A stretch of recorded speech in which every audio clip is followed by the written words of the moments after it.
ជាយត់មកជាសិទ្ធិលើកទី7នេះឯងចឹងត្រូវស្លាប់ទៅកម្មនរោរវៈនរៈដោយសារបាបសម្លាប់ក្មួយយកឲ្យផលម្ដងហ្នឹងឯងបំដែលឲ្យទៀនហើយហ្នឹងគឺថាទៅកម្មទេវលោក7ដងមកកើតជាសិទ្ធិ7ដងប៉ុន្តែអត់មានកូនកើតអត់មានកូនព្រោះពីវរាសម្លាប់ក្មួយណាហ្នឹងឯងហើយដល់ទៅបាបកម្មហ្នឹងឲ្យផលមិនតាន់អស់អញ្ចឹងត្រូវឲ្យផលទៅកម្មរោរវៈនរៈដោយសារតែបានជាសិទ្ធិហើយអត់ចេះធ្វើទៀនបើបានជាសិទ្ធិចេះធ្វើទៀនអានឹងវាអាចជួយបាបណាទៀតព្រោះបាបហ្នឹងវាជាកណ្ដាប់តាកម្មនឹងឯងវាមិនចេះតែឲ្យផលទៅទេបើយើងមានបុណ្យសន្សំឲ្យច្រើនទៅ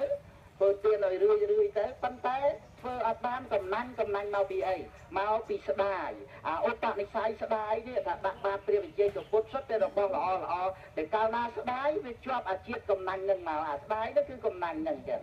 អត់បានជ្រាបគុណព្រះវិជ័យកពុទ្ធបើចឹងទៅវាស្ដាយចឹងបើជ្រាបគុណព្រះវិជ័យកពុទ្ធមានអី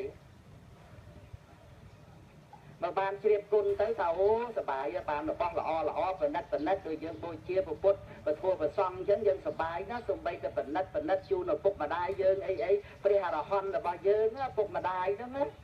មេដាបិតាមួយជាព្រះអរហន្តអោណាយាយបតានាង2ជាប្រព្រំ3ជាបុព្វទេវជាទេវតាដើម4ជាបុព្វាចារ្យតែកូនប្រុសស្រីធ្វើបុណ្យជាមួយមេដាបិតាហ្នឹងធ្វើជាមួយព្រះអរហន្តទាំងឲ្យសប្បាយចិត្តទៅអានឹងឯងទៅបានធ្វើអញ្ចឹងទៅវាមានអីបាបដតីទៀតគឺมันមានឱកាសឲ្យផលទេដោយសារយើងមានពហុលកកម្មបុណ្យដែលសន្សំហើយហ្នឹងសន្សំបុណ្យអីមួយគឺត្រូវតែបុណ្យហ្នឹងមានកម្លាំងឲ្យផលប៉ុន្តែនេះអត់មានសន្សំបុណ្យអីទាំងអស់តើបើជាសតិកំណាញ់ដល់វាអស់បុណ្យដែលត្រូវឲ្យផលហ្នឹងបាបហ្នឹងវាចូលមកកាត់ដែរព្រោះបុណ្យហ្នឹងនៅខ្លះទៅដែរប៉ុន្តែបាបវាចេញមុខមកឲ្យផលទៅកាន់នរោរវៈនរៈស្លាប់ពីសិទ្ធិហ្នឹងទៅហ្នឹង